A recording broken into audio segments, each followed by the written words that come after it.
रेलगाड़ी की दुर्घटनाओं का सिलसिला रुक नहीं रहा है। भुसावल के दीपनगर बिजली उत्पाद कारखाने में भी मालगाड़ी के डब्बे पटरी से उतर गए। घटना मंगलवार दोपहर बाद की है। फिलहाल हादसे की वजह तो नहीं पता चल पाई, किंतु अधिकारी इस हादसे पर कुछ भी बोलने से बचते रहे और लीपापोती चलती रही। छुपे शब्दों में लोग अधिकारियों पर लापरवाही का आरोप लगा रहे हैं। कुछ समय पहले भी इस तरह के हादसे हो चुके हैं, किंतु दीपनगर में बाहरी दखल का न होना अधिकारियों के लिए गोल्डन चांस बन जाता है और अधिकारी किसी भी मामले को दबाने से नहीं चूकते। जब इस घटना को लेकर पत्रकारों ने अधिकारियों से बातचीत करनी चाहिए तो अधिकारी मामले को टालते ही नजर आए। दीपनगर हादसों का अड्डा बनता जा रहा है। सुरक्षा के इंतजामों में घोटाले और लापरवाही नए हादसों को जन्म देती है। ऐसे में आरोप लगाए जा रहे हैं कि यहाँ पर जो कुछ भी गलत हो रहा है उसे रोका जाए और ये आरोप वहाँ के लोग दबे जुबान में लगाया करते हैं। भुसावल से प्रमोद पाटिल की रिपोर्ट, इंडिया अब तक न्यूज के लिए।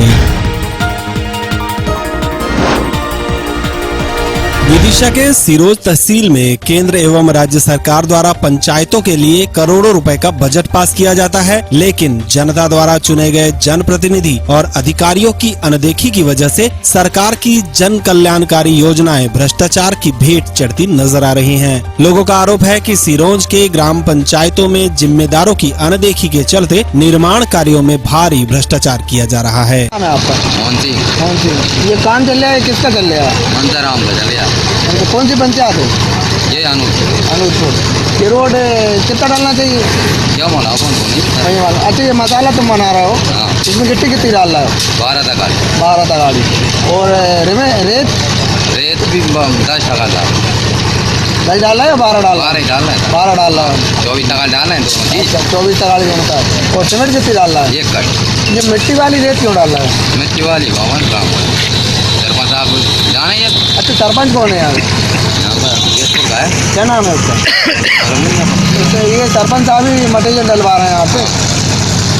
इसी तरह ग्राम पंचायत अनूपपुर में भी सड़क निर्माण में भारी अनियमितताएं देखने के लिए मिली है। ग्राम पंचायत अनूपपुर में सीसी रोड का कार्य प्रारंभ है, जिसकी गुणवत्ता पर कोई ध्यान नहीं दिया जा रहा है। जब रोड पर काम करने वाले मजदूर से पूछा गया कि काम किसके द्वारा किया जा रहा है, तो उन्होंने बताया कि सरपंच और सचिव के कहने से ये काम किया जा रहा है। जब उस मजदूर से मटेरियल के बारे में पूछा गया तो मजदूरों ने बताया कि 12 तगड़ी गिट्टी, 12 रेत और 1 बोरी सीमेंट डाली जा रही है, जबकि शासन के नियम के अनुसार 12 तगड़ी रेत, 6 तगड़ी गिट्टी और 1 बोरी सीमेंट डाली जानी चाहिए। इसका मतलब है कि यहाँ बड़ा घोटाला किया जा रहा है। इस बारे में जब सचिव मनोज श्रीवास्तव से मोबाइल पर बात की गई तो उन्होंने भी बात को टालना चाहा और कहा कि हम सड़क डबल मोड करवा देंगे। लोगों का कहना है कि अगर समय रहते अधिकारियों ने इस ओर ध्यान नहीं दिया तो फिर ये सारे काम कागजों पर ही होते नजर आएंगे। विदिशा से सौरभ सक्सेना की रिपोर्ट, इंडिया अब तक न्यूज के लिए।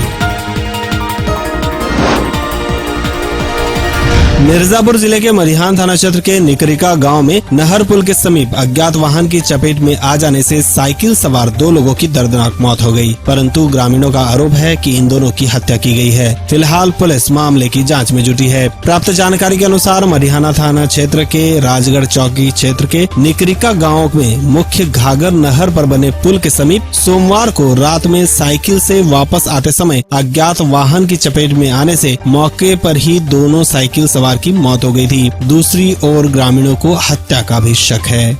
हम वहाँ पर गए तो कबला के देखे तो पड़े ऐसे पड़े थे। क्या लगता है आपको, एक्सीडेंट है कि क्या है? एक्सीडेंट है।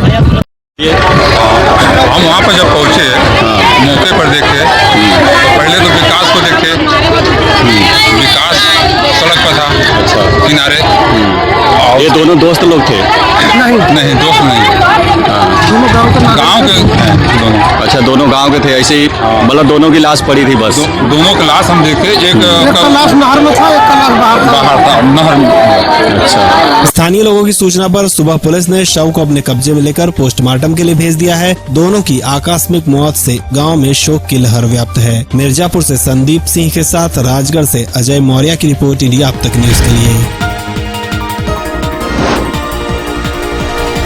आजकल मोबाइल और कंप्यूटर का उपयोग कुछ ज्यादा ही हो गया है। एक और इसका उपयोग अच्छा भी है, लेकिन अगर कोई गलत उपयोग करे तो ये खतरनाक भी हो सकता है। जिला सूचना अधिकारी कार्यालय एवं जलगांव पुलिस द्वारा साइबर क्राइम जन जागृति के उद्देश्य से एक कार्यशाला का आयोजन किया गया था, जिसमें पत्रकारों को साइबर क्राइम से संबंधित जानकारियाँ दी गयी, ताकि पत्रकार लोगों को इस संबंध में जागृत करने में सहायता कर सके। मंगलवार को पुलिस अधीक्षक कार्यालय के प्रेरणा भवन में हुए इस कार्यक्रम में वहां अपर पुलिस अधीक्षक बच्चन सिंह, एलसीबी के सुनील कुरहाड़े, साइबर सेल के इंस्पेक्टर शेखर शिंदे, जिला सूचना अधिकारी विलास बोड़के, वरिष्ठ पत्रकार शेखर पाटिल समेत अन्य मान्यवरों ने उपस्थितों का मार्गदर्शन किया। बच्चन सिंह ने उपस्थितों को इलेक्ट्रॉनिक क्राइम से बचने की सलाह दी। उन्होंने कहा कि आज जमाना स्मार्ट हो गया है। बहुत सारे लोगों के पास स्मार्टफोन है, बहुत सारे लोगों के पास इंटरनेट है, तो उससे संबंधित जो भी गुनाह होते हैं वो धीरे धीरे शहरी एरिया से बढ़कर कहीं ना कहीं ग्रामीण एरिया की तरफ भी बढ़ रहे हैं। उन्हीं की जानकारी के लिए ये सेशन आयोजित किया गया है।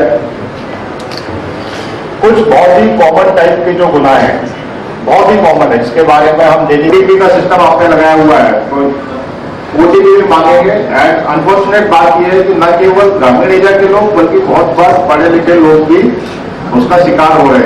जिला सूचना अधिकारी विलास बोड़के ने कहा कि पत्रकारों को इस संबंध में जन जागृति करने की आवश्यकता है और लोगों को मुसीबत से बचाने के लिए मदद की अपील की। ट्रान्सफॉर्मिंग महाराष्ट्र या उपक्रमांतर्गत राज्यातील सगळ्या जिल्ह्यांमध्ये सायबर गुन्ह्यांविषयी जनजागृती व्हावी या उद्देशाने या कार्यशाळेचं आयोजन करण्यात आलेलं आहे। जळगाव जिल्हा पोलीस दलाचे सायबर सेल आणि जिल्हा माहिती कार्यालयाच्या वतीनं आज माध्यमांच्या प्रतिनिधींसाठी या कार्यशाळेचं आयोजन करण्यात आलेलं होतं। असं म्हटलं जातं की माध्यमं ही समाज परिवर्तनाचं काम करत असतात आणि या समाज परिवर्तनाचं काम करत असतानाच सायबर गुन्हे, सायबर क्राईम किंवा सायबर सेलच्या बाबत सगळ्या जनतेला आणि विशेषतः तरुण वर्गाला अधिकाधिक माहिती व्हावी या एकमेव उद्देशाने सर्व माध्यमांच्या प्रतिनिधींसाठी या कार्यशाळेचं आयोजन करण्यात आलेलं होतं। जलगांव के पत्रकारिता में टेक्नो गुरु के नाम से जाने जाने वाले पत्रकार शेखर पाटिल ने बताया कि किस तरह से लोगों को संभल के रहना चाहिए ताकि उनके साथ दुर्घटनाएं ना हो। हे ऑनलाईन असताना मी किती ठिकाणी धोक्याची पातळी मला जाणवत असते याची मला काही जाणीव होत नाही, पण ज्या वेळेला मी तंत्रज्ञानाच्या दृष्टिकोनातून याकडे पाहतो तर मला असं वाटतं की मी प्रत्येक क्षणाला एक नवीन धोक्याला सामोरं जातो आणि ते धोके इतके जबरदस्त आहेत। मी तुम्हाला सांगतो, पहिल्यांदा आपण सुरुवात करूया डिव्हाइस पासून। माझ्याकडे डिव्हाइस आहे, या क्षणाला माझ्याकडे स्मार्टफोन आहे, यांच्याकडे लॅपटॉप आहे, काही जणांकडे कॅमेरे आहेत, ते कॅमेरे कदाचित वायफायने जोडलेले असतील। हे सर्व उपकरण गुन्हेगारी कृत्यांना अतिशय सहजपणे बळी पडू शकतात। नाही म्हणजे खरं म्हणजे एकतर तू गोष्ट लक्षात घेतली पाहिजे की इंटरनेट म्हणजे फक्त डिव्हाइस बदललेलं आहे। म्हणजे तुम्ही जे अगोदर डेस्कटॉपवरती करत होते, लॅपटॉपवरती करत होते, तेच काम तुम्ही आता मोबाईल ॲप्लिकेशन म्हणजे एका प्रकारे ऑप्टिमाइज केलेली वेबसाईटच आहे ती। त्यामुळे वेबच्या माध्यमातून ज्या प्रकारे अनेक गैरप्रकार होत होते ते आता अलीकडच्या काळामध्ये मोबाईलच्या माध्यमातून मोठ्या प्रमाणात होत आहेत। म्हणजे ते मोबाईलमध्ये अचानक आलं असं काही कोणी म्हणू शकत नाही, ते आधीच तिथे होते। फक्त ज्या पद्धतीने आपण वेबवरती सुरक्षा घेत होतो, मला वाटतं ती स्मार्टफोनवरती घेताना कुठेतरी कमी पडतो आहे। ध्यान रखिए, आप घर बैठे रहेंगे और आपकी जेब खाली हो जाएगी। आप सतर्क रहिए और दूसरों को भी सतर्क कीजिए ताकि साइबर चोर के इरादे नाकामयाब हो सके। जलगांव से धर्मेंद्र राजपूत के साथ आनंद शर्मा की रिपोर्ट, इंडिया अब तक न्यूज के लिए।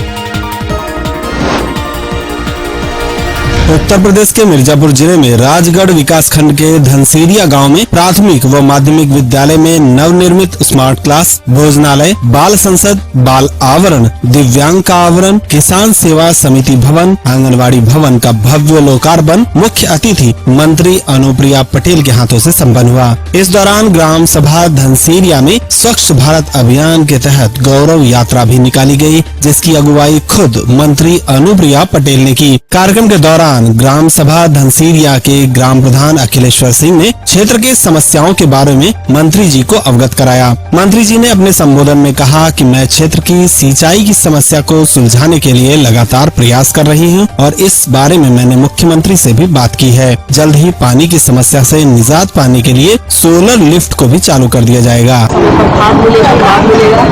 साथ ही जो गांव का प्राथमिक विद्यालय है उसे एक मॉडल विद्यालय के रूप में अपने ग्राम पंचायत की निधि से विकसित किया है। वहां पर बच्चों और बच्चियों दोनों के लिए शौचालय निर्माण कराया है। भोजनालय एकदम उत्कृष्ट स्तर का उसका भी निर्माण कराया है। आंगनबाड़ी केंद्र का निर्माण कराया है। छात्र संसद का निर्माण कराया है और यहाँ तक कि जो बाहर से आने वाले आगंतुक हैं उनके लिए भी अलग से एक शौचालय का निर्माण कराया है और जो निर्माण का स्तर है वो बहुत ही उत्कृष्ट है। तो एक मॉडल स्कूल के रूप में उन्होंने अपने गांव के प्राथमिक विद्यालय को विकसित किया है। इसलिए मैं माननीय प्रधान जी को बहुत ढेर सारी बधाई और शुभकामनाएं देती हूँ और निश्चित रूप से उन्होंने हमारे जनपद के जितने भी प्रधान हैं सभी लोगों के सामने एक उदाहरण प्रस्तुत किया है। तो सभी यदि मन बना ले और जो शिक्षा विभाग है वो मन बना ले तो निश्चित रूप से जनपद के एक एक प्राथमिक विद्यालय को जो गांव में स्थित होता है उसे हम एक मॉडल विद्यालय के रूप में उसको बना सकते हैं। देखना है कि मंत्री जी की कथनी करनी में कब बदलती है। मिर्जापुर से संदीप सिंह के साथ राजगढ़ से राजेश प्रजापति की रिपोर्ट, इंडिया अब तक न्यूज के लिए। सारे देश में जगह जगह पद्मावत फिल्म को लेकर गुस्सा फूट रहा है। रतलाम में भी करनी सेना का फिल्म पद्मावत को लेकर विरोध प्रदर्शन जारी है। करनी सेना ने विरोध प्रदर्शन को लेकर चक्का जाम किया। रतलाम पुलिस अलर्ट थी। एसपी ने सभी थानों के थाना प्रभारियों के साथ एक बैठक लेकर विरोध प्रदर्शन के लिए चर्चा की थी। एसपी ने सख्त निर्देश दिए थे कि व्हाट्सएप पर किसी भी तरह के भ्रामक या भय फैलाने वाले मैसेज को लेकर कार्यवाही की जाए। करनी सेना ने जावरा में ट्रैफिक रोका और नारेबाजी कर चक्का जाम किया। काफी देर तक करनी सेना सदस्य सड़क पर बैठे रहे। पुलिस लगातार शांतिपूर्ण विरोध प्रदर्शन के लिए चेतावनी देती रही। पुलिस ने चक्का जाम करने पर करनी सेना अध्यक्ष समेत 15 सदस्यों को गिरफ्तार किया। उसके विषय में चक्का जाम था। पद्मावती गोली के बाद चक्का जाम कहाँ का आया था प्रदेश में डिमांड करते आगे क्या रणनीति रहेगी? कुछ भी फिल्म बैन करने की आज पहले सरकार ने सुप्रीम कोर्ट में पिटीशन दायर कर दी कि फिल्म हम नहीं चलाएंगे पर हमारा खाली एक राज्य का मुद्दा नहीं पूरे हिंदुस्तान का है और आंदोलन जारी है। जीवन सिंह राठौर, मध्य प्रदेश करनी सेना अध्यक्ष। पद्मावत फिल्म में आगे जाने क्या क्या होगा और आने वाले दिनों में ये पता चल पाएगा कि आगे क्या होता है। रतलाम से अशोक परमार की रिपोर्ट, इंडिया अब तक न्यूज के लिए। मंगलवार को संडीला थाने में हरदोई पुलिस अधीक्षक विपिन कुमार मिश्र की अध्यक्षता में लखनऊ जिले में लगातार हो रही डकैती की वारदातों को देखते हुए एक आकस्मिक बैठक का आयोजन किया गया, जिसमें गांव के सभी प्रधान और सभासदों को बुलाया गया। पुलिस अधीक्षक ने जिले की सीमा पर जितने भी गांव सड़क के किनारे स्थित हैं, सभी को सतर्क रहने के लिए कहा है। जो भी असलाधारी और बंदूकधारी व्यक्ति हैं, वह पुलिस द्वारा गठित सुरक्षा समिति की सहायता करें। ग्राम प्रधानों को बताया गया कि जिनके पास शस्त्र न हो वो ग्रामीण अपने छत पर ईंटें पत्थर जमा कर ले और डकैतों का डट कर मुकाबला करें। आज थाना संडीला के सारे ग्राम प्रधानों का आह्वान इस थाने पर किया गया था। विगत दिनों लखनऊ जनपद में डकैती की घटनाएं हुई और ऐसा लग रहा है कि एक ही गैंग के द्वारा इस तरह की बार बार गाड़ी तो ग्राम प्रधानों को सेंसिटाइज करने के लिए मैंने यहाँ आह्वान किया था। इनके माध्यम से हम ग्राम सुरक्षा समितियों को एक्टिवेट कर रहे हैं और आज रात से ही प्रत्येक गांव में 10-15 के ग्रुप में लोग जगार करेंगे। आपको बताते चले कि लखनऊ जिले में लगातार हो रही डकैती की वारदातों को देखते हुए हरदोई पुलिस भी सक्रिय हो गई है और सुरक्षा समिति का गठन किया गया है। ग्राम प्रधानों ने भी पुलिस अधीक्षक महोदय से अपील की है कि ग्राम प्रधान पुलिस द्वारा गठित सुरक्षा समिति की सहायता करें, जिससे लुटेरों के इरादों पर पानी फेरा जा सके। लवी खान के साथ शिवम शर्मा की रिपोर्ट, इंडिया अब तक न्यूज के लिए। उत्तर प्रदेश के संडीला नगर के शहनाई मैरिज लॉन में एक सम्मान समारोह का आयोजन किया गया, जिसमें मुख्य अतिथि के रूप में संडीला के नगर पालिका अध्यक्ष रईस अंसारी मौजूद रहे। कार्यक्रम का आयोजन सावधान इंडिया के बॉलीवुड एक्टर मनोज चक्रवर्ती द्वारा किया गया था। कार्यक्रम की शुरुआत शिफा नाज, जो कि एक शायरा हैं, उनके शायराना अंदाज में की गई और संचालन एडवोकेट अनिल कुमार द्विवेदी ने किया। इस मौके पर भारतीय किसान यूनियन लोकतांत्रिक के वरिष्ठ जिला उपाध्यक्ष कुंवर अजीत प्रताप सिंह, सभासद लताफत अली, सपा नगर अध्यक्ष अकील अंसारी, अमित शर्मा, पत्रकार उदय चौरसिया, रामवीर समेत नगर के तमाम गणमान्य मौजूद रहे थे। इस दौरान सपा ब्लॉक अध्यक्ष गजेंद्र सिंह द्वारा मुख्य अतिथि को तलवार एवं अनिल द्विवेदी द्वारा नगर पालिका अध्यक्ष को स्मृति चिन्ह सप्रेम भेंट की गई। सलीला से लवी खान के साथ शिवम शर्मा की रिपोर्ट, इंडिया अब तक न्यूज के लिए। हरदोई के पिहानी में वैन तथा मोटरसाइकिल की टक्कर में मोटरसाइकिल चालक बुरी तरह से घायल हो गया। युवक निजामपुर से बंदरहा जा रहा था। रास्ते में नई बस्ती पारा के सामने से आ रहे तेज रफ्तार ओमनी ने मोटरसाइकिल को टक्कर मार दी। जब ओमनी टक्कर मारकर भाग रही थी तो वो भी सड़क किनारे गड्ढे में जा घुसी। वहाँ पर मौजूद लोगों ने युवक के घर पर सूचना दी तथा 108 नंबर पर कॉल कर पिहानी अस्पताल घायलों को लाया गया। पिहानी से लवी खान के साथ अजीत सिंह की रिपोर्ट, इंडिया अब तक न्यूज के लिए। भुसावल के बोधवड़ तालुका के मुक्तल गांव के सरपंच पर भ्रष्टाचार के आरोप को लेकर गांव के एक व्यक्ति अब जिला परिषद के सामने भूख हड़ताल पर बैठे हैं। उनकी मांग है कि सभी चीजों की जांच कर अगर गड़बड़ी है तो सरपंच को सजा दी जाए। आरोप है कि सरपंच ने गरीबी रेखा के नीचे की लिस्ट में बड़ी गड़बड़ी की है और जरूरतमंदों को इसका लाभ नहीं मिला, बल्कि ये सारा पैसा सरपंच खा गए हैं। माझे नाव विजय नारायण चव्हाण, राहणार मुक्तड, तालुका बोधवड, जिल्हा जळगाव। मी बनावट दाखल्याबद्दल बसलेलो आहे। MM बावस्कर यांनी माझ्याकडून 10,000 रुपये घेऊन बनावट दाखला दिलेला आहे। त्याच्यावर फौजदारी स्वरूपाचा गुन्हा दाखल व्हावा। जोपर्यंत फौजदारी स्वरूपाचा गुन्हा दाखल होत नाही तोपर्यंत उपोषण सोडणार नाही। वारंवार जिल्हा परिषद, पंचायत समिती बोधवड यांच्याकडे सुद्धा तक्रार करून कोणत्याही प्रकारची दखल घेतली जात नाही। अधिकारी वर्ग त्याला पाठीशी घालत। जीते जी तो सुकून नहीं, लेकिन मरने वालों को भी परेशान किया जा रहा है, अतः उन पर भी कार्रवाई की जाए। जलगांव से कैमरामैन धर्मेंद्र के साथ यामिनी लोहार की रिपोर्ट, इंडिया अब तक न्यूज के लिए।